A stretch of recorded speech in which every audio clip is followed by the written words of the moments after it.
राजा ने की अपनी 7 लड़कियों की शादी। एक समय की बात है। एक विशाल राज्य में राजा वीरसेन का राज था। राजा न्यायप्रिय और बुद्धिमान थे।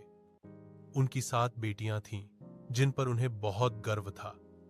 सातों बेटियां गुणवान, संस्कारी और अलग-अलग कला में निपुण थीं। जब बेटियां विवाह योग्य हो गईं, तब राजा ने उनके लिए योग्य वर खोजने का निर्णय लिया। राजा चाहते थे कि उनकी बेटियां केवल धन या रूप देखकर नहीं, बल्कि अच्छे स्वभाव वाले पुरुषों से विवाह करें। इसके लिए उन्होंने स्वयंवर का आयोजन किया।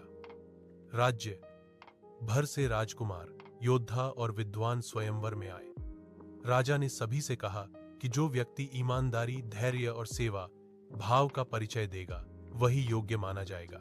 पहली बेटी का विवाह एक विद्वान राजकुमार से हुआ, जो ज्ञान और नीति में निपुण था।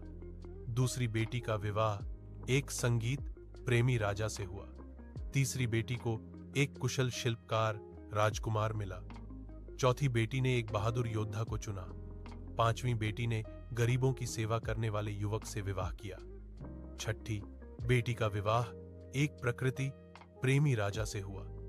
सबसे छोटी बेटी ने एक सच्चे और ईमानदार युवक को अपना जीवन साथी बनाया। सातों बेटियों की शादी धूमधाम से हुई।